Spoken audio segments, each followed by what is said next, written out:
பகவத்கீதை உண்மை உருவில் 3வது அத்தியாயம் கர்மயோகம் 9வது ஸ்லோகம்.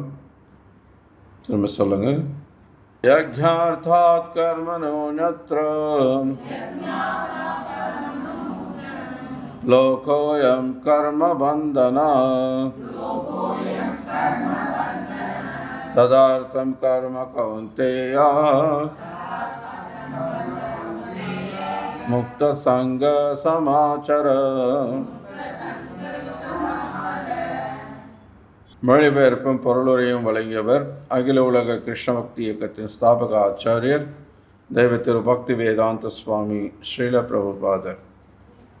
விஷ்ணுவிற்காக அர்ப்பணமாக செய்யப்படும் செயல்கள் மட்டுமே நிறைவேற்றப்பட வேண்டும்.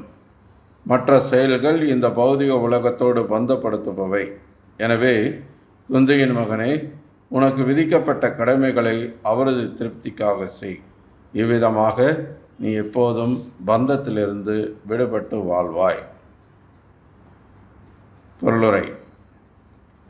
வெறுமனே உடலை பேணுவதற்காகவாவது ஒருவன் செயலாற்ற வேண்டும் என்பதால் குறிப்பிட்ட சமூக நிலைக்கும் குணத்திற்கும் தகுந்தாற் போல குறிப்பிட்ட கடமைகள் விதிக்கப்பட்டுள்ளன. இதன் மூலம் அனைவரும் தங்களது நோக்கத்தை நிறைவேற்றிக் கொள்ள முடியும். யஜ்யம் என்றால் பகவான் விஷ்ணு என்றும் யாக சடங்குகள் என்றும் பொருள்படும். உண்மையில் எல்லா யாக சடங்குகளும் பகவான் விஷ்ணுவை திருப்தி செய்வதற்கானவையே.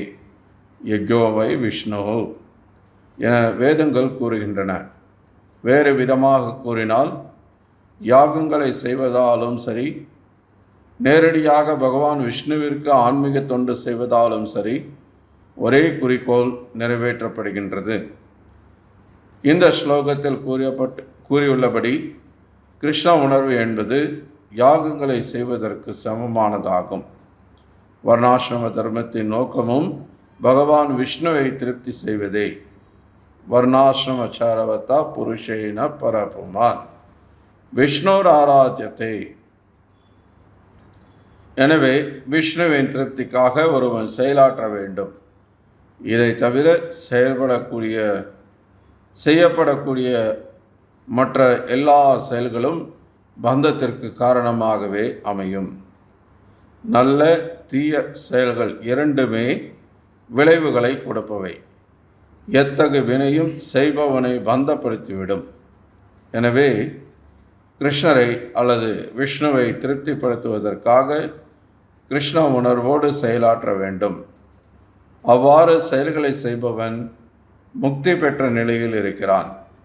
இதுவே செயலாற்றுவதில் உள்ள பெருங்கலை ஆகும். மேலும் இவ்வழிமுறையின் ஆரம்பத்தில் மிகச்சிறந்த வழிகாட்டுதல் தேவை.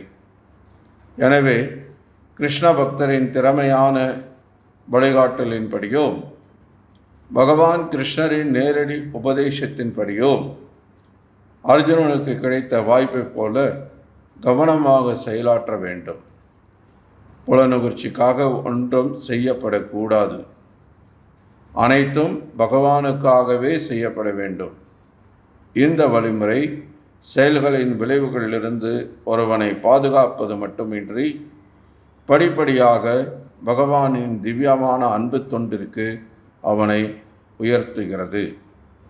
அத்தகைய தொண்டினால் மட்டுமே ஒருவன் இறைவனின் திருநாட்டிற்கு உயர்வு பெற முடியும். நமோ விஷ்ணுபாதாய கிருஷ்ணவேஷ்டாய புத்ரே ஸ்ரீமதே பக்தி விகாஸ் சுவாமி நாமினே. நமோ விஷ்ணுபாதாய கிருஷ்ணவேஷ்டாய புத்ரே ஸ்ரீமதே பக்தி வேதாந்த சுவாமி நாமினே. नमस्ते सारस्वती देवी गौरवाणी प्रचान्य निर्विशेष शून्यवादी पाश्चात्य देशतार. जय श्री कृष्ण चैतन्य प्रभु नित्यानंद श्री अद्वैत गदाधर श्रीवासादि गौर भक्त वृंद. हरे कृष्णा कृष्णा कृष्णा हरे हरे, हरे राम राम राम हरे हरे. हरे कृष्णा. எல்லாருக்கும் வணக்கம். இன்றைக்கி தொடர்ந்து இந்த 3வது அத்தியாயத்தில் 9வது ஸ்லோகம் கேட்டுட்ருக்கோம். பகவான் ஸ்ரீகிருஷ்ணருடைய இன்னொரு அற்புதமான உபதேசம். பகவான் கிருஷ்ணர் என்ன செய்யணும் என்ன செய்யக்கூடாதுங்கிறத விவரிக்கிறார். எது பந்தப்படுத்துபவை எது விடுதலை அளிப்பவை என்பதை இங்கே விளக்கிறார். பௌதிக உலகத்தில் பந்தப்பட்ட நிலையில் இருக்கக்கூடிய ஜீவாத்மாக்களால் நாம் எல்லோருக்கும் இது ரொம்ப முக்கியமான ஒரு உபதேசம். ஏன்னா இங்கே ஏற்கனவே நம்ம முந்தைய வகுப்பில் கேட்டது போல் செயல்படாமல் இருக்க முடியாது. பிரபுபாத் இங்கேயும் சொல்கிறார், வெறுமனே உடலை பேணுவதற்காகவாவது இந்த உடலை பராமரிக்கிறதுக்காகவாவது நம்ம செயல்பட்டு தான் ஆகணும். குறைஞ்சபட்சம் சாப்பிட்றதாவது செஞ்சாகணும். ஸோ செயல் அப்படின்னு வரும்போது இங்கே பிரபுபாத் என்ன சொல்கிறார், நல்லது கெட்டது எல்லா செயல்களுக்குமே விளைவு அப்படின்னு ஒன்று உண்டு. அப்போது நம்ம என்ன மாதிரியான செயல்களில் ஈடுபட்டால் இந்த விளைவுகளில் இருந்து தப்பிக்க முடியும் அப்படிங்கிறத இங்கே பகவான் சொல்கிறார். யஜ்ஞாத்தாத் கர்மனோன்யத்ரா. யஜ்யா அப்படின்னா விஷ்ணுவோட திருப்திக்காக நம்ம செய்யக்கூடிய செயல் நம்மளை இந்த பௌதிக பந்தத்திலிருந்து விடுவிக்கும். லோகோயம் கர்ம பந்தன. அப்படி இல்லாமல் நீங்கள் வேறு என்ன செயல் செய்தாலும் கிருஷ்ணருடைய விஷ்ணுவோட திருப்திக்காக அல்லாமல் நீங்கள் என்ன செயல் செய்தாலும் கர்ம பந்தனா அது இங்கே பந்தப்படுத்தும். இந்த பௌதிக உலகத்தோடு உங்களை போட்டு பிணைச்சிடும். ஸோ அதனால் கிருஷ்ணர் சொல்கிறார், என்னை திருப்திப்படுத்தும் விதமான செயல்களில் அப்படி ஈடுபட்டால் முக்த சங்க சமாச்சார, உனக்கு இந்த பௌதிக உலகத்திலிருந்து இந்த பந்தத்திலிருந்து விடுபடுவாய், விடுதலை அடைவாய் அப்படிங்கிறார். முக்தன்னா முக்தி. ஸோ இது கேட்குறதுக்கு ரொம்ப எளிமையானது போல தோணலாம், ஆனால் இதை செயல்படுத்தணும், அது ரொம்ப முக்கியம். இப்போது இங்கே பரவலுரையில் பிரபுபாதர் ஒவ்வொருத்தருக்கும் குறிப்பிட்ட கடமைகள் விதிக்கப்பட்டிருக்கு அப்படிங்கிறார். பகவானுடைய இந்த படைப்பில் பின்னாடி அடுத்த அத்தியாயத்தில் சொல்கிறார், சாத்துர்பண்யம் மயா சிஷ்டம் குண கர்ம விபாக்ஷம். இங்கே இருக்கக்கூடிய இந்த உலக அமைப்பில் ஒவ்வொருத்தருடைய குண கர்மத்துக்கு ஏற்ப வர்ணங்கள் ஆசிரமங்கள் அப்படின்னு 4 விதமான பிரிவுகள் இருக்கு. வர்ணங்கள் அப்படின்றது பிரம்மச்சாரி, கிரகஸ்த, வானப்பிரஸ்த, பிராமணா, க்ஷத்ரியா, வைஷ்யா, சூத்ரா அப்படின்ற இந்த 4 பிரிவுகள். இது சமூக ரீதியான பிரிவுகள். ஆன்மீக ரீதியான பிரிவுகள் அப்படின்னும் போது பிரம்மச்சாரி, கிரகஸ்த, வானப்பிரஸ்த, சந்நியாச அப்படின்னு. ஸோ இதில் பிராமணன் அப்படின்னா அறிவு சார்ந்த மக்கள், வேதம் படிக்கக்கூடியவர்கள், வேதம் கற்றுக் கொடுக்கக்கூடியவர்கள், மக்களை நல்வழிப்படுத்தக்கூடியவர்கள், நல்ல வழிகாட்டக்கூடியவர்கள். எப்படி அரசர்களுக்கு, ஆட்சி புரிபவர்களுக்கு, பதவியில் இருப்பவர்களுக்கு வழிகாட்டுவாங்க. அவர்கள் மூலமாக, ஏன்னா அவங்க தான் இந்த நாட்டை நிர்வாகம் பண்ணக்கூடியவர்கள். ஸோ பிராமணர்கள் வேதம் கற்று அந்த வேத ஞானத்தை மன்னருக்கு வழங்க, மன்னர் அந்த ஞானத்தை மக்களுக்கு போதித்து மக்களை அதன்படி வழி நடத்துவார். இது பிராமணர்களுடைய வேலை. இன்னும் விரிவாக சொல்லணும்னா பட்டன், பாட்டன், யஜன், யாஜன், தான, பிரதிக்கிரக, இதெல்லாம் பிராமணர்களுடைய வேலையை சொல்லப்பட்டிருக்கு. அதே போல் இப்போ சத்திரியர்கள் அப்படின்னு எடுத்துட்டா இந்த பிராமணர்களுடைய வழிகாட்டுதலை கேட்டு சாஸ்திர விதிகளுக்கு உட்பட்டு தர்மத்திற்கு உட்பட்டு நாட்டு மக்களுக்கு பாதுகாப்பு கொடுக்கக்கூடியவர். க்ஷத்ரியா அப்படின்னா மக்களுக்கு வரக்கூடிய துன்பங்கள்லேருந்து அவங்கள பாதுகாக்கக்கூடியவர்னு அர்த்தம். ஆட்சி பண்ணுறவங்களே மக்களுக்கு துன்பம் கொடுக்கறது கிடையாது. இன்றைக்கி அப்படி தான் நடந்துகிட்ருக்கு. மக்களுக்கு வரக்கூடிய பெரும்பாலான துன்பங்கள் ஆட்சி பண்ணுறவங்க தான் கொடுக்குறாங்க. ஸோ என்ன பண்ணணும்? மக்களுக்கு பாதுகாப்பு கொடுக்கணும், நாட்டை நிர்வாகம் பண்ணணும். வரி வசூல் பண்ணுவாங்க, ஆனால் தங்களுடைய புலனின்பத்துக்காக இருக்கக்கூடாது. அவசர தேவைகள், இப்போ ஒரு இயற்கை பேரழிவு உண்டாகிறது, ஒரு வெள்ளப்பெருக்கு வந்துடுது, ஒரு மழை இல்லாத வறட்சி காலம் வந்துடுது. இப்போ அந்த மாதிரி சமயத்துல எல்லாம் மக்களுக்கு பணம் இருக்காது கையில், அவங்க போதுமான உணவு இருக்காது. ஸோ அந்த மாதிரி சமயத்தில் அந்த வரி பணத்தை எல்லாம் பயன்படுத்தி மக்களுக்கு உதவிகள் பண்ணுறது, மக்கள் சௌகரியமாக வாழ வேண்டியது, பார்த்து கொள்ள வேண்டியது சத்திரியர்களுடைய பொறுப்பு. அதே மாதிரி வைஷ்யர்கள் அப்படின்னா அவங்க வியாபாரம் பண்ணக்கூடியவர்கள், விவசாயம் செய்யக்கூடியவர்கள், பசு பராமரிப்பு செய்யக்கூடியவர்கள்.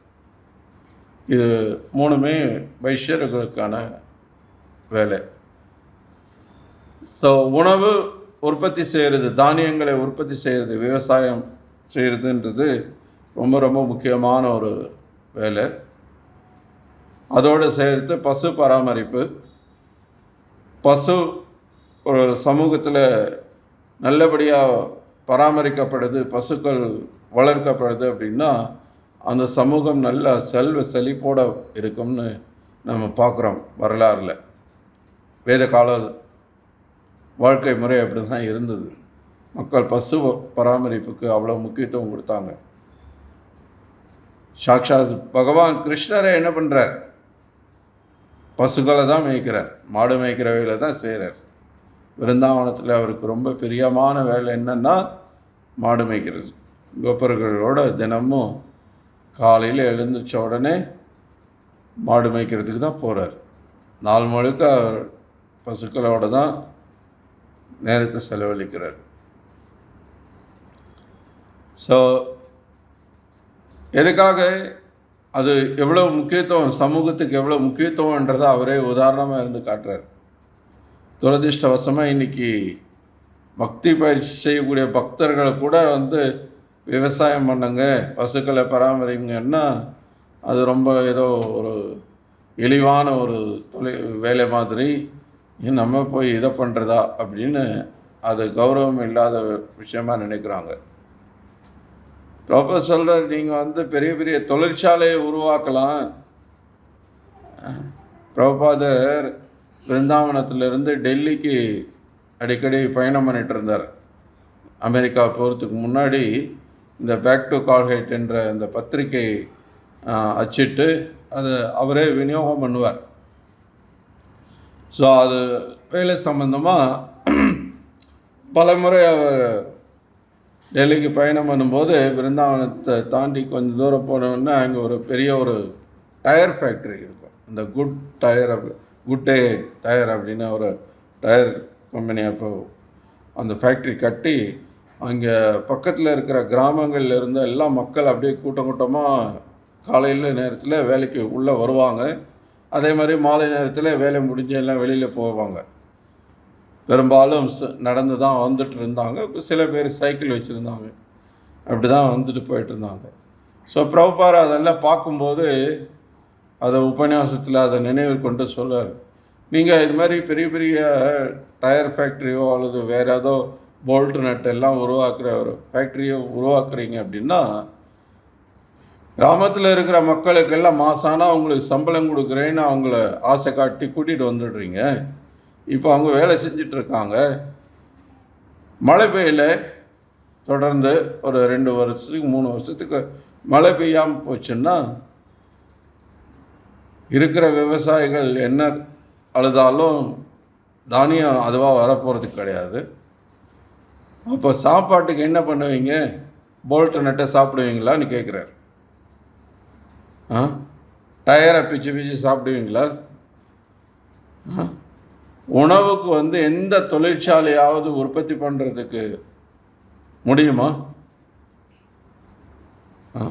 சாப்பாடு வேணும்னா நம்ம இயற்கை சார்ந்து தான் இருந்தாகணும், விவசாயம் நம்பி தான் இருந்தாகணும். நீ எவ்வளோ பெரிய பெரிய இண்டஸ்ட்ரி தொழிற்சாலையை நீங்கள் உருவாக்கலாம், எவ்வளோ பெரிய நிறுவனங்களை உருவாக்கலாம், ஆனால் எது இருந்து என்ன பிரயோஜனம்? கம்ப்யூட்டர்னு போகிறாங்க. கம்ப்யூட்டர் நாளைக்கு பசிக்கும் போது இது என்ன இதையா பிடிக்கி சாப்பிட முடியும்?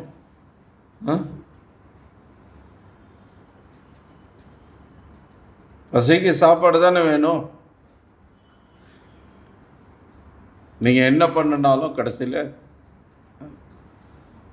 ஸோ பகவான் அதை நமக்கு அவரே உதாரணமாக இருந்து நமக்கு உணர்த்துறார். ஸோ எனிவே, அடுத்து பிராமண, சத்திரிய, வைஷ்ய, சூத்ர, 4வது வர்ணம் சூத்ரர்கள். இந்த சூத்ரர்கள் இதுக்கு மேலே இருந்த இந்த 3 வர்ணங்களுக்கும் தேவையான உடல் உழைப்பை கொடுக்கக்கூடியவர்கள், உதவி பண்ணக்கூடியவங்க. ஸோ இந்த அமைப்பில் பார்த்திங்க அப்படின்னா பகவான் ரொம்ப பர்ஃபெக்டாக இந்த சமூக அமைப்பை உருவாக்கியிருக்கிறார். அதில் பார்த்திங்க அப்படின்னா சாத்துர்வர்ணியம் மயா சிருஷ்டம், பகவானால் உருவாக்கப்பட்டு அதனால் அது பெர்ஃபெக்டானது. இப்போ எப்படின்னா ஒரு யாகம் நடக்குதுன்னு வைங்க. ஒரு ராஜா ஒரு யாகம் பண்ணணும், ஒரு ராஜசூய யாகமோ அல்லது ஏதோ ஒரு யாகம் பண்ணணும்னு நினைக்கிறார். அப்படின்னா பல ஆயிரக்கணக்கான மக்கள் வெளி இடங்கள்லேருந்து வருவாங்க. நிறைய பிராமணர்கள் கூடி பெரிய யாகசாலை அமைச்சு பல நாட்களுக்கு, மாதங்கள் வரைக்கும் கூட அந்த யாகங்கள் நடக்கும். ஸோ அந்த யாகத்துக்கு இப்போ இந்த பிராமணர்கள் முன்னின்று அதை வழி நடத்துகிறாங்க. ராஜாக்கள் அதுக்கு தேவையான பொருட்களை கொடுக்குறாங்க. வைஷ்யர்கள் அந்த யாகத்தில் அர்ப்பணம் பண்ணுறதுக்கான தேவையான தானியங்களை, நெய், இதெல்லாம் கொடுக்குறாங்க. ஏன்னா அவங்க விவசாயம் பண்ணுறாங்க, பசு பராமரிப்பு பண்ணுறாங்க. இதெல்லாம் யாகத்துக்கு ரொம்ப முக்கியமான விஷயம். இது இல்லாமல் யாகம் பண்ண முடியாது. தானியங்கள் இல்லாத, நெய் இல்லாத யாகங்கள் சாத்தியமே கிடையாது. அது ரொம்ப முக்கியமானது அர்ப்பணம் பண்ணுறதுக்கு. ஸோ இப்போது இதெல்லாம் பண்ணணும் அப்படின்னா ஒரு பெரிய பந்தல் போடணும் அல்லது இந்த தானியங்களை கொண்டு வரணும் அப்படின்னா அதுக்கு நிறைய உடல் உழைப்பும் தேவை இருக்குது. ஸோ அதுக்கு சூத்திரர்கள் என்கேஜ் பண்ணுவாங்க, ஈடுபடுத்துவாங்க. ஸோ அப்போது ஊரில் ஒரு விஷயம் நடக்குது அப்படின்னா எல்லா சமூகத்தினரும் வேலை செய்கிறதுக்கு அங்கே ஈடுபடுத்தப்படுறாங்க அந்த வேலையில். அப்போ எல்லாருக்கும் இந்த சமூகம் வேலையை கொடுக்கறது, எல்லாரும் வேலை செய்கிறாங்களான்றதை பார்த்துக்கிறது நாட்டை ஆட்சி பண்ணக்கூடியவங்களுடைய கடமை. அப்படி வேலை செய்யும்போது என்ன ஆகுதுன்னா எல்லாருக்கும் பலன் இருக்குது. ஏன்னா இந்த யாகம்ன்றது விஷ்ணுவை திருப்திப்படுத்துறதுக்காக செய்யக்கூடியது. அல்லது ஒரு திருவிழா நடக்குது, ஒரு பெருமாள் கோவிலில் ஒரு திருவிழா நடக்குது அப்படின்னா அதுக்கும் இதெல்லாம் தேவை. ஸோ இப்போ இந்த எல்லாருமே பிராமணர்களும் ஈடுபடுறாங்க, சத்திரியர்களும் ஈடுபடுறாங்க, வைஷ்யர்களும் ஈடுபடுறாங்க, சூத்திரர்களும் ஈடுபடுறாங்க. அப்போ எல்லாருமே அதனால் பலனடைகிறாங்க. இதில் யாருக்குமே இங்கே பாரபட்சம் பார்க்குறது இல்லை. நீங்கள் தான் இதில் ஈடுபடணும், நீங்கள் ஈடுபடக்கூடாதுன்னு சொல்கிறது கிடையாது. இதுதான் உண்மையான சமூக நீதி, இதுதான் உண்மையான சமத்துவம். எல்லாருக்கும் இந்த சமூகத்தில் அவங்க நிலையிலிருந்து மேம்பட்டு வர்றதுக்கான வாய்ப்பை கொடுக்கறது. இதுதான் வேத கால அமைப்பு. ஆனால் இதை புரியாமல் இன்றைக்கி சில பேர் கான்னு காக்கா மாதிரி நான் சனாதனத்தை அழிச்சிடுவேன், நான் அதை பண்ணிவிடுவேன், நான் இதை பண்ணிவிடுவேன். சினிமா ஹீரோவை பார்த்து பார்த்து எல்லாம் பைத்தியக்காரத்தனமே எதையோ உளறிட்டு இருக்காங்க. எப்படி பகவானால் ஏற்படுத்தப்பட்ட ஒரு விஷயத்தை யாரால் அழிக்க முடியும்? யாருக்கு அந்த சக்தி இருக்குது? இதுக்கு முன்னாடி ராவண ஹிரண்ய கஷ்யப்பு மாதிரி பெரிய பெரிய அசுரர்கள்லாம் கூட அதை முயற்சி பண்ணி பார்த்து கடைசியில் பகவான் முன்னாடி ஒன்றும் இல்லாமல் போயிட்டாங்க. இப்போ சும்மா கான்னு காக்கா மாதிரி கத்துறது என்ன பிரயோஜனம் இருக்குது? ஒரு பிரயோஜனம் கிடையாது, ஒன்றும் பண்ண முடியாது. ஸோ பகவான் இங்கே இந்த சமூகத்தில் எப்படி ஒவ்வொருத்தரும் அவங்கவுங்களுக்கான கடமைகளை செய்கிறது மூலமாக அவங்க தங்களை மேம்படுத்தி கொண்டு கடைசியில் தன்னை தூய்மைப்படுத்தி கொண்டு பகவான் கிருஷ்ணருடைய திருவடியை அடையிறது அப்படின்றதுக்கான வழிகாட்டுதல் தான் இதெல்லாம். ஸோ அதனால தான் இங்கே வர்ணாசிரமச்சரவதா புருஷைன பரப்புமான் இந்த ஸ்லோகம் விஷ்ணு புராணத்திலிருந்து மேற்கோள் காட்டியிருக்கிறார் சில பிரபர். விஷ்ணுவர் ஆராதத்தை. ஸோ எதுக்காக பண்ணணும்? நம்ம என்ன செயல் பண்ணாலும் அது விஷ்ணுவை திருப்திப்படுத்தும் விதமாக இருக்கணும். அப்போ பாருங்கள், பிராமணர்கள் இல்லாமல் எது சரி, எது நம்ம பண்ணணும், எது பண்ணக்கூடாது, எது தர்மம், எது அதர்மம், நமக்கு எது தெரிய போகிறது கிடையாது. ஏன்னா அவங்க தான் வேதம் படிக்கிறாங்க. இன்றைக்கி சில பேர் பைத்தியக்காரங்க ஏதோ ஒரு சாஸ்திரத்தை படிச்சுட்டு அதில் அது சொல்லியிருக்கு, மனு சம்ஹிதால இதை சொல்லியிருக்கு, இதெல்லாம். ஆனால் சாஸ்திரம் அப்படி இல்லை. நீ யார் வேணால் அப்படி எடுத்து படித்தா உங்களுக்கு மண்டையில் ஏற போகிறது கிடையாது. சாஸ்திரம் படிக்கணும்னா வேதம் ஏன் பிராமணர்கள் படித்தாங்கன்னா, ஏன்னா பிராமணர்கள் சத்துவ குணத்தில் இருக்கக்கூடியவர்கள், சாத்விகமானவர்கள். சத்துவ குணத்துக்கு வந்தாலேயே உனக்கு வேதம்னா என்னன்னு புரிய போகிறது கிடையாது. வேத ஞானம் உனக்கு விளங்க போகிறது கிடையாது. வேத ஞானம்ன்றது ரிவீல்டு நாலேஜ் அப்படின்னு பிரபுபாதர் சொல்லுவார். அதாவது நமக்கு பகவான் அல்லது குரு நமக்கு அதை வெளிப்படுத்தணும். அதில் என்ன இருக்குன்றத அவங்க வெளிப்படுத்தினா தான் நமக்கு அது விளங்க வரும். நம்மளுடைய புத்திசாலித்தனத்தையோ நம்மளுடைய திறமையோ கொண்டு நம்ம அதை தெரிஞ்சுக்கலான்னா முடியாது. ஸோ எங்கேயோ மனு சம்ஹிதால ஒரு 4 வரியை படிச்சுட்டு நான் அங்கே அதை படிச்சிருக்கேன், இங்கே இதை படிச்சிருக்கேன். ஆனால் முன்னாடி நீ வரலாறை எடுத்துப்பார். முன்னாடி இருந்த வேதகால சமூகம் எவ்வளோ அமைதியாகவும், எவ்வளோ சந்தோஷமாகவும், எவ்வளோ வளமாகவும், எவ்வளோ ஒற்றுமையாகவும் இருந்திருக்காங்க. கருத்து என்ன அப்படின்னா, இங்கே பகவானுடைய திருப்திக்காக நம்ம செயல்படணும் அப்படின்னு இங்கே சொல்லப்பட்டிருக்கு. ஸோ இந்த ஸ்லோகத்துக்கான உபன்யாசத்தில் சில பிரபுபாதர் சில கருத்துக்களை சொல்கிறார். ஸோ இது எப்படி செய்யணும், எது செய்யக்கூடாதுன்றத நம்ம அதிகாரிகளின் வழிகாட்டுதல் படி, அதுக்கு தான் பிராமணர்கள் இருக்காங்க, அதுக்கு தான் நமக்கு குரு இருக்காங்க. ஸோ இப்போ இந்த அதிகாரிகள் சொல்கிறபடி நம்ம செய்யும்போது அந்த செயலுக்கு விளைவுகள் கிடையாது, அதுக்கு நம்ம பொறுப்பேற்கிறது கிடையாது. இப்போ நேரடியாக கிருஷ்ணர்கிட்டேருந்து அர்ஜுனன் உபதேசம் பெற்று அவன் செயல்படும்போது அந்த செயலுக்கு விளைவு கிடையாது, கர்ம வினை கிடையாது. ஸோ இங்கே பிரபுபாதர் ஒரு உதாரணம் சொல்கிறார் பாருங்கள். ஒரு சிப்பாய் தலைமை தளபதியின் கட்டளையின் கீழ் நாட்டிற்காக போரிடுவதை போல், இப்போ இந்தியா பாகிஸ்தான் பார்டரில் பார்த்தீங்க அப்படின்னா எப்போவுமே ஒரு பதற்றமான சூழ்நிலை, எப்போ சண்டை வரும் அப்படின்னு சொல்லி. சப்போஸ் இப்போ இந்தியாவுக்கும் பாகிஸ்தானுக்கு இடையில் ஒரு போர் தொடங்கிறது, அல்லது ஒரு குறிப்பிட்ட இடத்துல ஒரு பார்டரில் தாக்குதல் நடத்துகிறாங்க. அப்போது எதிர் நாட்டினரை எதிர்த்து சண்டை போடுறாரு ஒரு சிப்பாய், ரொம்ப நல்லா திறமையாக செயல்பட்டு பல நூற்றுக்கணக்கான எதிரிகளை கொன்று பெரிய சாகசம் புரிஞ்சிட்டு வரார்.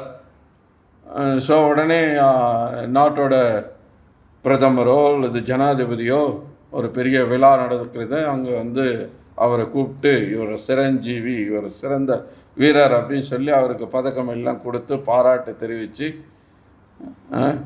கொண்டாடுறாங்க. ஏன்னா இவர் நல்ல ஒரு சிறந்த வீரர் அப்படின்னு சொல்லி. ஸோ இப்போது இந்த போர் எல்லாம் முடிஞ்சு, சண்டை எல்லாம் முடிஞ்சிருச்சு. நீங்கள் போய் வீட்டில் ஒரு வாரம் அல்லது ஒரு 2 வாரம் நல்லா ஓய்வு எடுத்துகிட்டு வாங்க, ஏன்னா ரொம்ப கஷ்டப்பட்டு நீங்கள் வேலை செஞ்சுருக்கீங்க அப்படின்னு சொல்லி வீட்டுக்கு ரெஸ்ட்டு கொடுக்குறாங்க. இப்போ இவர் வீட்டுக்கு வராரு. வீட்டுக்கு வந்து கொஞ்சம் நல்லா படுத்து தூங்கி ஓய்வு எடுக்கலான்னு பார்த்தா, பக்கத்து வீட்டுக்காரன் இப்போ தான் புதுசாக அவன் ஹீரோவோட படம் ரிலீஸ் ஆகிடுச்சு, கேசட் பொது பாட்டெல்லாம் வந்திருக்குது அப்படின்னு சொல்லிட்டு அவன் என்ன பண்ணுறான், பெரிய பெரிய ஸ்பீக்கர் வச்சு அந்த பாட்டு கேட்குறான் ஃபுல் சத்தத்தோட. இவருக்கு தூங்கணும்னு பார்த்தா இவரால் தூங்க முடியல, ஓய்வு எடுக்க முடியல. கடுப்பில் கோபம் அடைஞ்சு என்ன பண்ணுறாரு, துப்பாக்கி தூக்கி போய் டப்புன்னு ஒரு சுட்டுறாரு. ஸோ இப்போ என்ன நடக்குது, இந்த சிப்பாயை பிடிச்சி தூக்கி ஜெயிலில் போடுறாங்க. என்னங்க, அங்கே 100கணக்கான பேர் கொன்னதுக்கு வந்து பதக்கம் குத்துனீங்க, பாராட்டு தெரிவிச்சிங்க,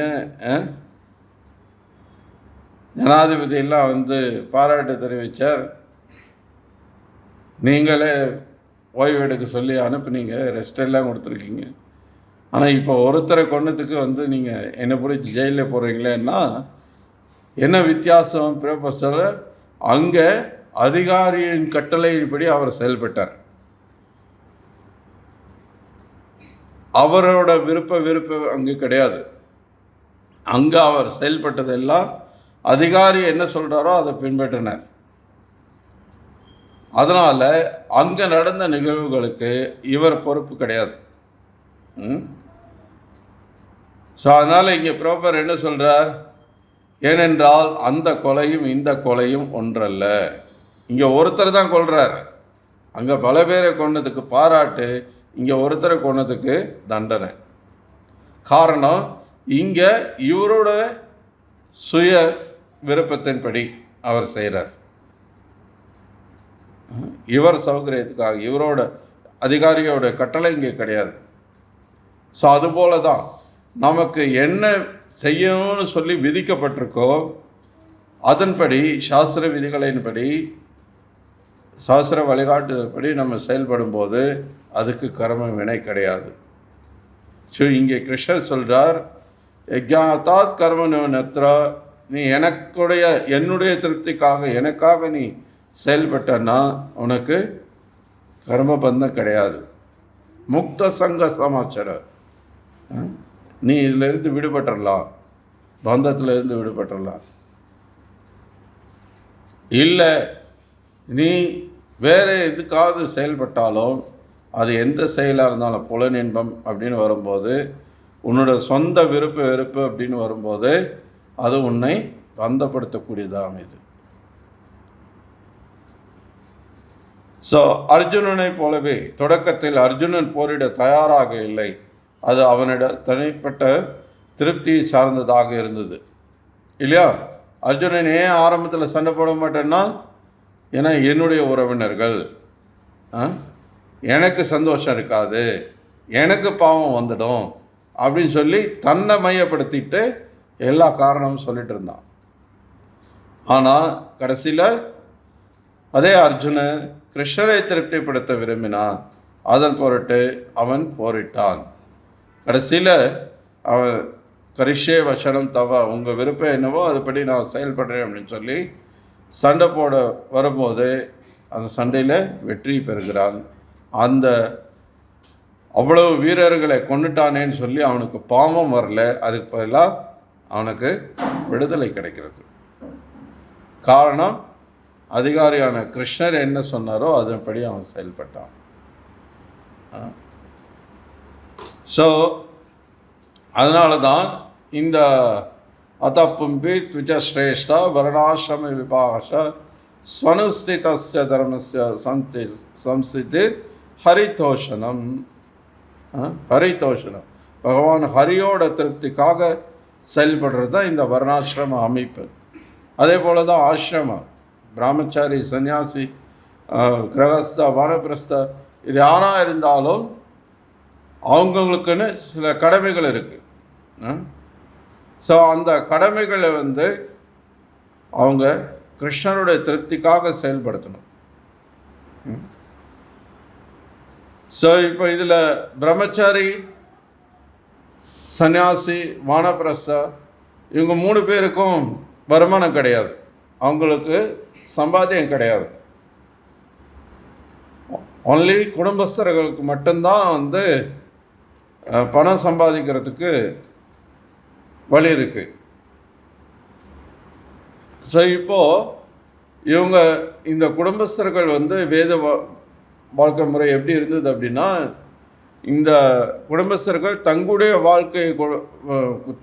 குடும்பத்தை பராமரிக்கிறது மட்டும் இல்லாமல் சமூகத்தில் இருக்கிற மற்ற இந்த 3 பிரிவு, பிரம்மச்சாரி, சன்னியாசி, வானப்பிரஸ்த, இவங்களையும் பராமரிக்கிறது அவங்களுடைய பொறுப்பாக இருந்தது. ஸோ பிரம்மச்சாரிகளுக்கு வேலை என்ன அப்படின்னா, குருவோட வழிகாட்டுதல்படி ஒரு மாணவ பருவம், அது 25 வயசு வரைக்கும் அவங்க குருகுலத்தில் இருப்பாங்க. குருவோட வழிகாட்டுதல்படி அவங்க நடந்துப்பாங்க. ஸோ அவங்க வந்து குருகுலத்தில் படிச்சுட்டு அவங்க தினமும் வந்து பிக்ஷாந்தேகி அப்படின்னு சொல்லிட்டு வீடு வீடாக போய் பிக்ஷை வாங்குவாங்க. அதை வந்து குருக்கிட்ட கொண்டு வந்து கொடுப்பாங்க. அதை வச்சு குருவோட மனைவி இருந்தால் மனைவி சமைச்சு போடுவாங்க, இல்லைன்னா குரு வேறு ஏதாவது ஏற்பாடு பண்ணியிருப்பார், அவங்க சமைச்சு அவங்க குருகுலத்தில் இருக்கவங்க சாப்பிடுவாங்க. ஸோ இதுதான் வந்து பிரம்மச்சாரி வாழ்க்கை. அவங்களுக்கு வருமானமும் கிடையாது, அவங்க வந்து இப்படி தான் வாழ்க்கை நடத்துவாங்க. ஸோ அடுத்து அந்த பிரம்மச்சாரி வாழ்க்கையை ஒருத்தரால் தொடர முடியல அப்படின்னும் போது அவர் குடும்ப வாழ்க்கையில், இல்லற வாழ்க்கையில் ஈடுபடுறதுக்கு அனுமதி கொடுக்கப்படுது. சாஸ்திரங்கள் வந்து அதுக்கு அனுமதி கொடுக்குது. அப்போ அந்த இல்லற வாழ்க்கை அப்படின்னு வரும்போது அந்த இல்லற வாழ்க்கையில் புலனின்பமே குறிக்கோளாக இருந்துடக்கூடாது.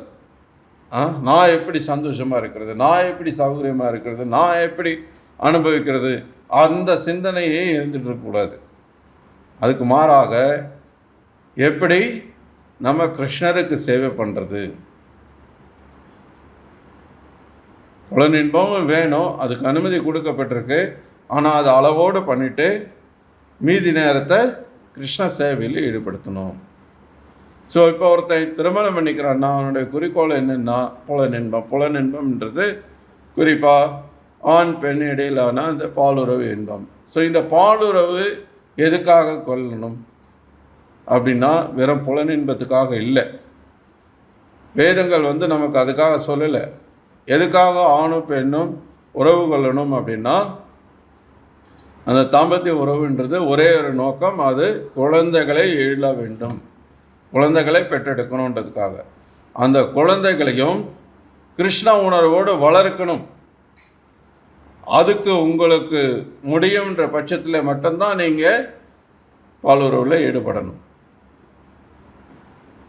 குழந்தை பெற்று முடிச்சிட்டிங்கன்னா, எனக்கு இத்தனை குழந்தை, 2 குழந்தையோ 3 குழந்தையோ எத்தனை குழந்தை நீங்கள் பெற்றுக்க விரும்புகிறீங்களோ பெற்றுக்கொண்ட பிறகு அதுக்கப்புறம் பாலுறவு கிடையாது. இதுதான் வந்து கட்டுப்பாடு, இதுதான் லைசன்ஸ் அப்படின்னா நீங்கள் எப்படி வேணால் இருக்கலாம், எப்போ வேணால் இருக்கலாம் அப்படின்றதுக்கு அர்த்தம் கிடையாது. இப்போது நமக்கு வாகனம் ஓட்டுறதுக்கு நமக்கு உரிமம் கொடுக்குறாங்க இல்லையா, லைசன்ஸ் கொடுக்குறாங்க. அப்படின்னா என்ன அர்த்தம்? போக்குவரத்து விதிகளுக்கு உட்பட்டு நம்ம வாகனத்தை ஓட்டுறேன்னு ஒத்துக்கிட்டு நம்ம லைசன்ஸ் வாங்குகிறோம் இல்லையா. என்கிட்ட லைசன்ஸ் இருக்குன்ட்டு எந்த ரூல்ஸையும் ஃபாலோ பண்ணாமல் நம்ம பாட்டுக்கு, ஏன்னா நம்ம அப்போ ஓட்டு ரோடு மாதிரி நம்ம பாட்டுக்கு நினச்ச பக்கம்லாம் வண்டி ஓட்டினோம்னா என்ன ஆகும்? நமக்கும் ஆபத்து, மற்றவங்களுக்கும் அது ஆபத்து, பெரிய குழப்பம். ஸோ அது மாதிரி இந்த பிரம்மச்சாரி கிரகஸ்த வாழ்க்கை எப்படின்னா, வானப்பிரஸ்த வாழ்க்கையில் அவங்க அஃப்கோர்ஸ் கிரகஸ்த வாழ்க்கையில் இன்னொரு விஷயமும் இருக்குது. சம்பாதிக்கிற பணத்தெல்லாம் நம்மளுடைய சந்தோஷத்துக்காகவே நம்ம சௌகரியத்துக்காகவே செலவு பண்ணுறது கிடையாது. பிரபுபாதர் ரூப கோஸ்வாமியோட ஒரு உதாரணத்தை காட்டுறார். ரூப கோஸ்வாமி ஒரு அரசாங்கத்தில் அமைச்சர், மத்திய ஒரு பொருளாதார அமைச்சராக ஏதோ ஒரு அமைச்சராக இருக்கிறார். அமைச்சராக முக்கியமான ஒரு அமைச்சராக வேலை பார்க்குறார். அதில் அவருக்கு கிடைத்த அந்த வருமானத்தை என்ன பண்ணுறார் அப்படின்னா, அவர் அந்த இதில் இருந்து விட்டு விலகி சந்நியாசம் ஏற்க போகும்போது, சைத்தன்ய மகாபிரபுவோட சங்கீர்த்தன இயக்கத்தில் சேரும்போது 50% அவருக்கு இருந்த அந்த வருமானத்தில் அந்த பணத்தை 50% கிருஷ்ணா உணர்வு பிரச்சாரத்துக்காக, பக்தி பிரச்சாரத்துக்காக கொடுத்துடுறார். மீதி இருக்கிற 50%ல் 25% தன்னுடைய அவசர தேவைகளுக்காக வச்சுக்கிறது. ஏதோ வியாதி வந்துடுது, ஏதோ ஒரு ஆபத்தில் இருக்கிறது, அப்போது அதுக்காக பயன்படுத்திக்கிறதுக்காக 25% வச்சுட்டு 25% மற்ற உறவுகளுக்காக கொடுக்கறது. ஸோ இப்படி தான் ஒரு கிரகஸ்த வாழ்க்கை வாழணுன்றது நமக்கு வழிகாட்டப்பட்டிருக்கு. ஸோ அப்போது நமக்கு வாழ்க்கையில் எல்லா சூழ்நிலையிலையும் எல்லா விதத்துலேயும் எப்படி செயல்படணுன்றதுக்கான வழிகாட்டுதல் மிக பக்குவமாக கொடுக்கப்பட்டிருக்கு. ஸோ பிரபர் இங்கே சொல்கிறார், ஸ்ரீல ரூப கோஸ்வாமியால் எடுத்துக்காட்டபடி இல்லறத்தாருக்கு அவரது வருமானம் 4 பகுதிகளாக பிரிக்கப்பட வேண்டும். 50% கிருஷ்ணருக்கு, 25% குடும்பத்திற்கு, 25% தனிப்பட்ட சேமிப்புக்கு.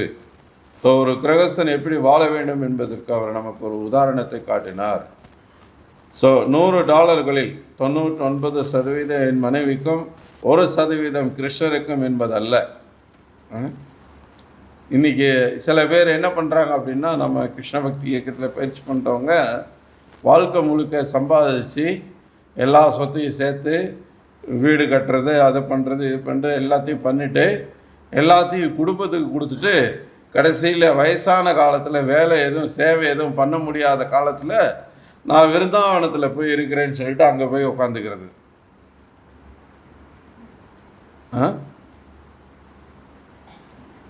அதுக்கு பேர் பக்தி கிடையாது. நான் வாழ்க்கை முழுக்க கஷ்டப்பட்டு அதை எல்லாத்துக்கும் என் மனைவிக்கும் பிள்ளைங்களுக்கும் கொடுத்துட்டு கடைசியில் கிருஷ்ணர்கிட்ட கிருஷ்ணா ஒன்றும் இல்லை வெறும் கையை காட்டுறது, அதுக்கு என்னது? கிருஷ்ணருக்கு தெரியாதா என்ன நீ என்ன வச்சிருக்க அப்படின்னு? என்ன சொல்கிறாங்க தெரியுமா ஆச்சாரியர்கள்? நம்ம கிருஷ்ணருக்கு எவ்வளோ கொடுக்குறோன்றதை விட நம்ம கொடுக்கும்போது என்ன பண்ணுறோம், நமக்குன்னு வச்சுக்கிறோம் இல்லையா, அது எவ்வளோ நமக்குன்னு வச்சுக்கிறோமோ அதை தான் அதை பார்க்குறாரு.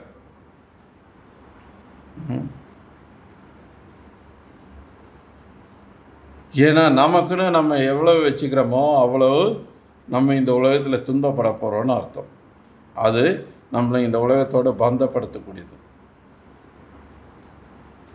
எப்படி இந்த அதிகாரிகளுடைய வழிகாட்டுதல் படி நடக்கும்போது அவருக்கு 1000 பேரை கொன்னாலும் பாராட்டு தான் கிடைக்குது ஒழிய, இங்கே ஒருத்தரை கொன்னாலும் அதுக்கு தண்டனை கிடைக்கிற மாதிரி நீங்கள் 10 ரூபா எனக்கு வேணும்னு நீங்கள் எடுத்து வச்சுட்டா கூட அந்த 10 ரூபா துன்பத்தை தான் கொடுக்கும்.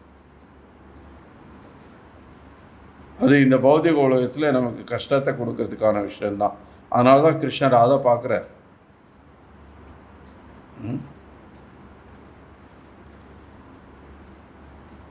ஸோ அதனால் இந்த மாதிரி நம்ம துறவு கொள்ளக்கூடாது.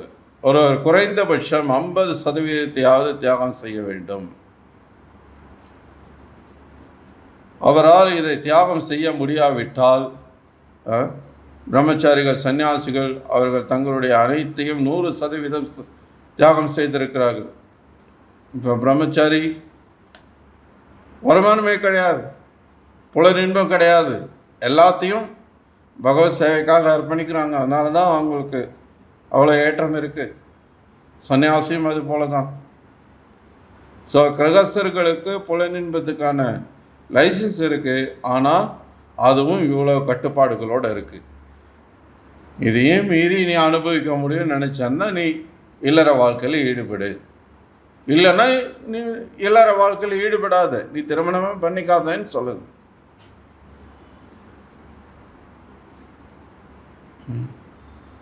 அதுதான் நமக்கு சாஸ்திரம் சொல்லுது. ஸோ ஆக கிருஷ்ண உணர்வை செயல்படுத்துவதற்கான பரிந்துரைக்கப்பட்ட விதிகளும் ஒழுங்குமுறைகளும் இவைதான். எப்படி இருந்தாலும் ஒருவரால் 100% தியாகம் செய்ய முடியாவிட்டால் அவர் குறைந்தபட்சம் 1%, 2% தியாகம் செய்யட்டும். இது முடியலன்ற பட்சத்தில், ஏன்னா அதுக்காக ஏன்னா முன்னாடி சொன்ன மாதிரி ₹1 கிருஷ்ணருக்கு கொடுத்துட்டு 99 நம்ம பாக்கெட்டில் வச்சுக்கிறது நியாயம் கிடையாது. அதுக்கு பேர் காரணம், நம்ம எந்த அளவுக்கு இந்த உலகத்தில் என்னது எனக்குன்னு நம்ம சேர்க்குறோமோ அந்த அளவுக்கு அது நம்மளை இந்த உலகத்திலேயே இருக்க வைக்க போகிறது. அதை நம்ம புரிஞ்சுக்கணும். லோக்கோயம் கர்ம பந்தனா. இதை புரிஞ்சுக்காமல் நம்ம என்ன பண்ணுறோம், திருப்பி திருப்பி கஷ்டப்பட்டு சம்பாதிச்சு நமக்கு எனக்கு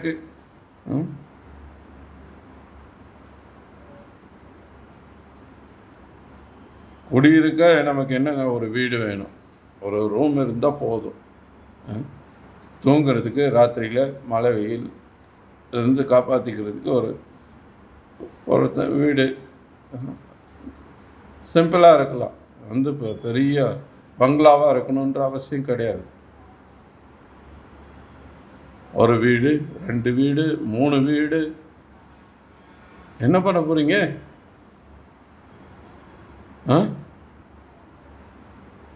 12 மணி வரைக்கும் ஒரு வீட்டில், 1 மணி வரைக்கும், 2 மணி வரைக்கும் இன்னொரு வீட்டில், விடிய காலம் வரைக்கும் இன்னொரு வீட்டில், அப்படியே தூங்க போகிறீங்க?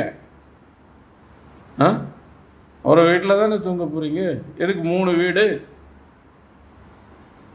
ஸோ குறைஞ்சபட்சம் நம்முடைய புலன் இன்பத்துக்காக செயல்பட்டோம் அப்படின்னா அது நம்முடைய நன்மைக்கானது. ஸோ நீங்கள் எத்தகைய நிலையில் இருந்தாலும் அது ஒரு பொருட்டல்ல. யஜ்யத்தின் விதிமுறைகளுக்கு உட்பட்டு நீங்கள் செயல்படுவீர்களாயின் வாழ்வின் மிக உயர்ந்த பரிபூர்ண நிலையை உங்களால் அடைய முடியும். யஜ்யார்த்தாத் கர்மா, அதாவது தொழில் செய்வதில் எவ்வித தவறும் இல்லை. ஆனால் அத்தொழிலானது பரமபுருஷனாகிய யஜ்யத்திற்காகவே செய்யப்பட வேண்டும். யஜ்யம் என்பது விஷ்ணுவையே குறிக்கும். ஏனெனில் இயற்கையின் விதிகளின்படி நீங்கள் செய்யும் ஒவ்வொரு செயலுக்கும் ஒரு விளைவு உண்டு. மேலும் அவ்விளைவுகளிலேயே நாம் கட்டுண்டிருக்கிறோம். ஸோ இதில் என்ன அப்படின்னா, சில பேர் நினைக்கிறாங்க, நான் புண்ணியம் தானே பண்ணுறேன், நான் நல்ல காரியம் தானே பண்ணுறேன் அப்படின்னு. இப்போ பக்தி தவிர நீங்கள் என்ன புண்ணியம் பண்ணினா கூட அந்த புண்ணியமும் உங்களை இந்த பௌதிக உலகத்தில் தான் பந்தப்படுத்த போகிறது. இங்கே நல்லது கெட்டது அப்படின்னு 2 வெவ்வேறு விஷயம் கிடையாது. பௌத்திகமானதுன்னும் போது எல்லாமே கெட்டது தான். நீங்கள் அதனால தான் நம்ம இந்த ஏழைகளுக்கு உணவு கொடுக்கறது, பள்ளிக்கூடம் கட்டி கல்வி கொடுக்கறது, உடை வாங்கி கொடுக்கறது, இந்த மாதிரி ஏன்னா நம்ம இந்த சமூக சேவைகளில் ஈடுபடுறது கிடையாது. இந்த சரீரங்களுடைய தேவைகளை பூர்த்தி பண்ணுறதுக்காக நம்ம எந்த வேலையும் செய்கிறது கிடையாது. ஏன்னா நீங்கள் இந்த சரீர தேவைகளை பூர்த்தி பண்ணும்போது எவ்வளவு உங்களால் பண்ண முடியும்? எனக்கு இன்றைக்கி பசிக்குது, வாங்கி கொடுத்துட்றீங்க. நாளைக்கு பசிக்குது, சரி நாளைக்கு வாங்கி கொடுக்குறேன்றீங்க, பரவாயில்ல. அடுத்த வாரம், அடுத்த மாதம், அடுத்த வருஷம், சரி என் வாழ்க்கை முழுக்க எனக்கு சாப்பாடு கொடுத்துட்றீங்க. நான் இறந்ததுக்கப்புறம் அடுத்த பிறவியில் என்ன பண்ணுவீங்க? நான் இங்கே இருக்கேன்னு உங்களுக்கு தெரியுமா? அப்போ என்ன பண்ணுவீங்க? என் பின்னாடியே நீங்கள் வரப்போகிறீங்களா? அப்போ அடுத்த பிறவியில் உங்களுக்கு கொடுக்குற அளவுக்கு இருக்குன்னு உங்களால் உத்தரவாதமாக சொல்ல முடியுமா?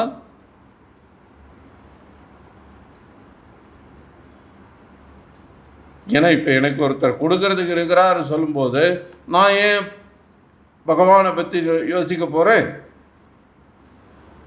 எனக்கு தான் இங்கே ஒருத்தர் கொடுத்துட்ருக்கிறாரே, எனக்கு ஏன் கஷ்டம் வந்ததுன்னு நான் எப்போ யோசிப்பேன்?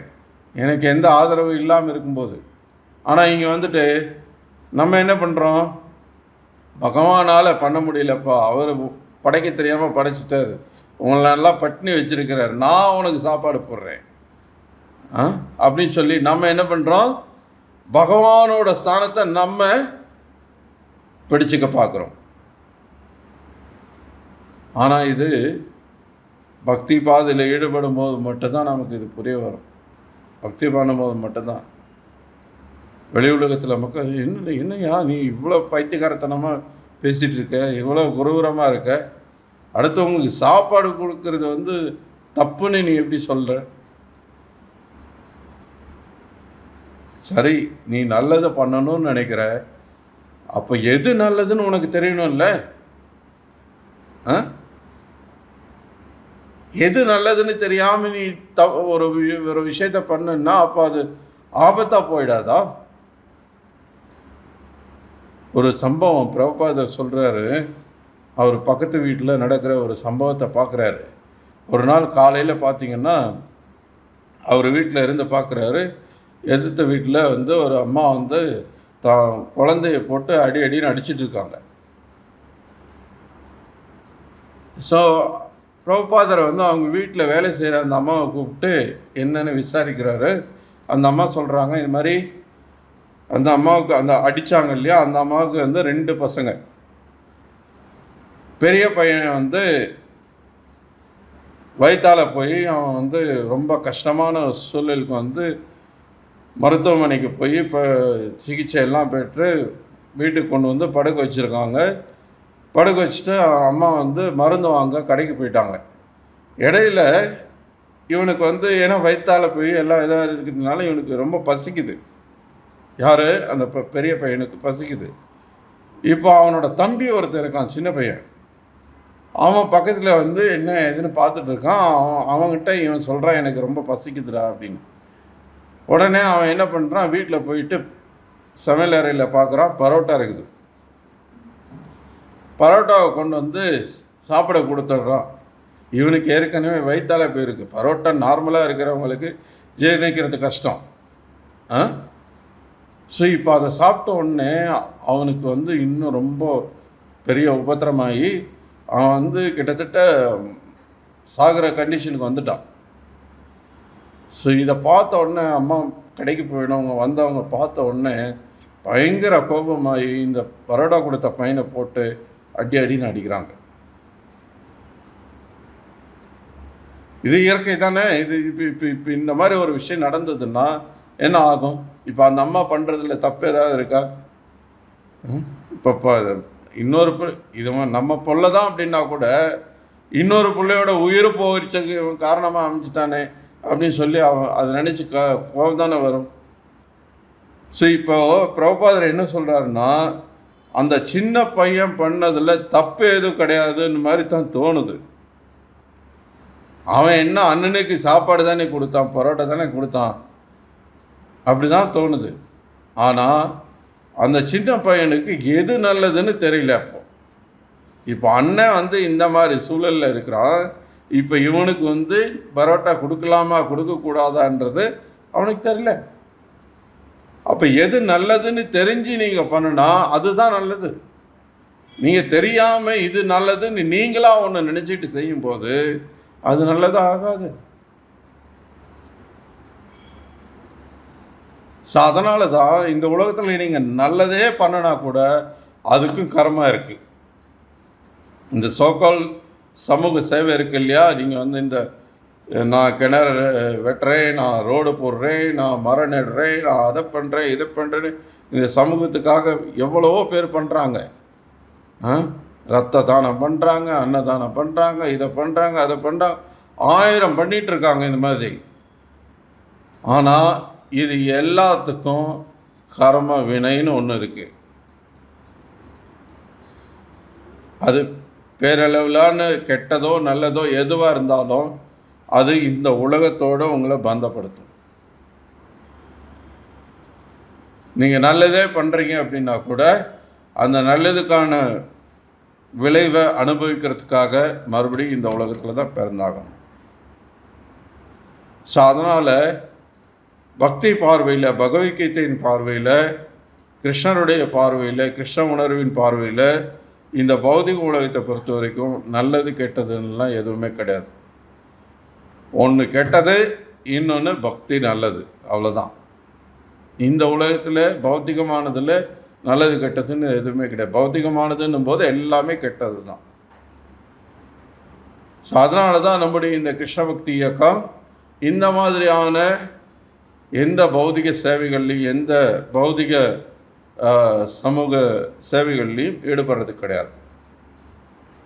நம்முடைய ஒரே குறிக்கோள் மக்களுக்கு உண்மை ஞானம், இந்த பக்தி ஞானம் இருக்கு பாருங்களா, இந்த பகவத்கீதை ஞானம், இது கொடுக்கறத தவிர இந்த சமூகத்துக்கு நம்மளால் சிறப்பாக வேறு எதையும் பண்ணிட முடியாது. நீங்கள் உண்மையிலேயே ஒருத்தருக்கு நல்லது பண்ணணுன்னா பகவத்கீதை அறிவை கொடுக்கணும், நாம சங்கீர்த்தனத்தை சொல்லிக் கொடுக்கணும், ஹரிநாமத்தை சொல்லிக் கொடுக்கணும், ஹரிநாமத்தை கேட்குறதுக்கான வாய்ப்பை கொடுக்கணும். இதுதான் இந்த சமூகத்தில் ஒருத்தரை ஏன் நம்ம இந்த உலகத்தில் பிறந்தோம், எதுக்காக நம்ம இங்கே கஷ்டப்படுறோம், இந்த கஷ்டத்தில் இருந்து எப்படி வெளியேறதுன்ற எல்லா அறிவையும் இந்த கிருஷ்ண உணர்வு மட்டும்தான் கொடுக்க முடியும்.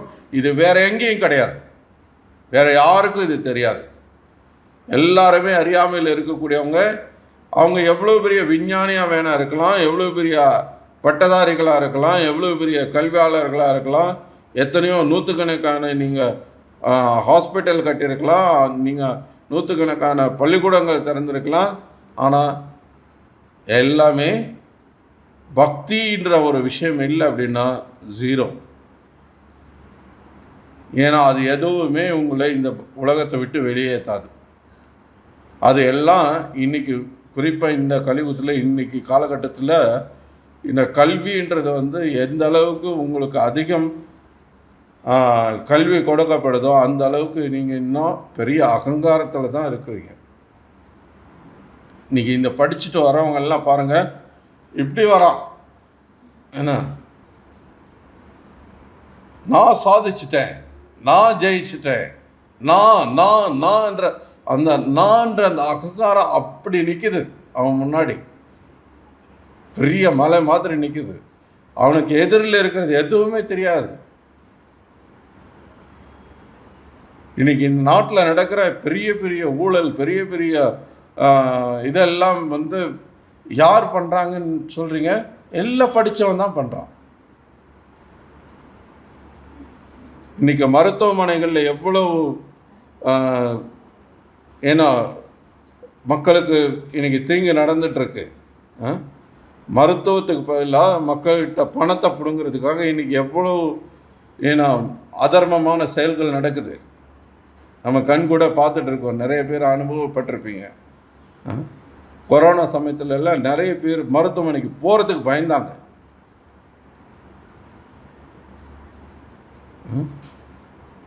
நம்ம பக்தர்கள் சமூகத்திலே பார்த்தீங்கன்னா மருத்துவமனைக்கு போனவங்க தான் இறந்தாங்க, மருத்துவமனைக்கு போகாமல் இருந்தவங்களாம் தப்பிச்சிட்டாங்க. ஸோ இன்றைக்கி மருத்துவத்துறையில் எவ்வளோ ஊழல் நடக்குது, எவ்வளோ ஒழுக்கம் இல்லாத ஒரு சமூகமாக இது மாறிட்டு இருக்குன்றது நமக்கு தெரியுது. நேற்று கேரளாவில் பிடிச்சிருக்காங்க, இது வரைக்கும் ஒரு 10,000க்கு மேற்பட்ட போலீஸ் சான்றிதழ் கொடுத்து எல்லாத்தையும் என்ஜினியராக டாக்டர் ஆக்கி உட்கார வச்சுருக்கான். பணத்தை வாங்கிட்டு இவன் சர்டிஃபிகேட்டை ரெடி பண்ணி கொடுக்குறான், பக்காவாக அப்படியே ஒரிஜினல் மாதிரியே இருக்குது. பல ஆயிரம் என்ஜினியர்களுக்கும் டாக்டர்களுக்கும் சர்டிஃபிகேட் கொடுத்துருக்கான். எப்படி அந்த அறிவு அவனுக்கு இவ்வளவு ஒரு குறுக்கு புத்தி அவனுக்கு எங்கிருந்து வந்தது? படித்ததுனால, இந்த பௌதிக கல்வியினால். படிக்காதவன், ஒரு பாமர மனிதன், விவசாயம் பண்ணிட்டு இருக்கிற ஒரு கிராமத்து மனிதன் வந்து இதை செய்வானா? செய்ய மாட்டான். ஏன்பா இன்னொருத்தனை ஏமாற்றி நம்ம எப்படி சாப்பிடணும், அதுக்கு இறைவன் நமக்கு எப்படி சாப்பாடு கொடுப்பாருன்னு அவன் சொல்லுவான். நீ அவன்கிட்ட கேட்டிங்கன்னா, படிக்காதவன்கிட்ட கேட்டால் இன்னொருத்தன் வயிற்றில் அடித்து நம்ம ஏன் சாப்பிட்ணும் அப்படிமா.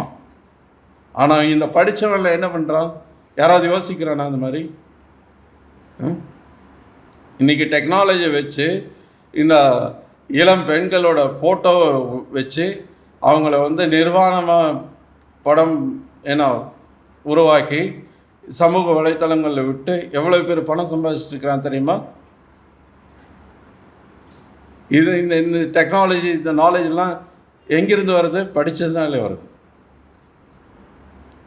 இன்றைக்கி இந்த பௌதிக கல்வி வந்து அறிவை கொடுக்கறதுக்கு பதிலாக அறியாமை தான் கொடுத்துட்ருக்கு. அப்போ பலனே இல்லையா, யாருமே நன்மையே அடையலைன்னா, முதல்ல நல்லதுன்னா என்னன்னே உனக்கு தெரியலையா, அப்புறம் எப்படி நீ நன்மை பண்ணுவ? அதுதான் நம்முடைய பாயிண்ட்டே. இங்கே இந்த சின்ன பையன் வந்து நல்லதுன்னு நினச்சி தான் பண்ணணும் பரோட்டா கொடுத்தது. ஆனால் அது நல்லது இல்லை, அவனுக்கு தீங்கை ஏற்படுத்துது. இப்போ எனக்கு சாப்பாடு கொடுக்குற வரைக்கும், எனக்கு உடை கொடுக்குற வரைக்கும், எனக்கு தேவைகளை பூர்த்தி பண்ணுற வரைக்கும் நான் யோசிக்கப்பேனா? இப்போது எனக்கு எல்லாருக்கும் போல் சாப்பாடு இருந்து எல்லா தேவைகளும் பூர்த்தி பண்ணப்பட்டுட்டா, அப்போ எனக்கும் இந்த சமூகத்தில் இருக்கிற மற்றவங்களுக்கும் ஒன்றும் வித்தியாசம் தெரியாது. நான் எதை பற்றி யோசிக்க போகிறது கிடையாது.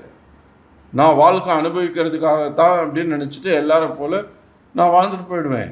ஆனால் இப்போ எனக்கு இதெல்லாம் கிடைக்காமல் இருக்கும்போது அப்போ நான் யோசிப்பேனா? யோசிக்க மாட்டேனா? எல்லாருக்கும் இருந்து ஏன் எனக்கு இல்லை? அப்போ எனக்கு அந்த யோசனை வருமா வராதா? அப்போ உண்மையிலேயே இவன் உண்மையை தெரிஞ்சுக்க விருப்பப்படுறவன்னா உடனே கிருஷ்ணன் என்ன பண்ணுறார்? குருவை அனுப்புகிறார், இவனுக்கு போய் வழிகாட்டுன்னு சொல்லி. ஜிக்யாசு அவன் உண்மையை அறிய விருப்பப்படுறான். ஆனால் நம்ம இங்கே என்ன பண்ணுறோம்? அந்த பகவானுக்கு உலகத்தை படைக்க தெரியலப்பா, நான் பண்ணுறேன், நான் உனக்கு உதவி பண்ணுறேன் அப்படின்னு சொல்லி நம்ம முட்டாள்தனமாக போய் நிற்கும்போது நம்ம இந்த சமூகத்துக்கு கெடுதல் தான் பண்ணுறோம். ஸோ அதனால தான் இங்கே சொல்லப்படுது, இந்த பௌதிக உலகத்தை பொறுத்தவரை, பௌதிக செயல்களை பொறுத்தவரை நல்லது கெட்டதுன்றது ரெண்டுமே கெட்டது தான்.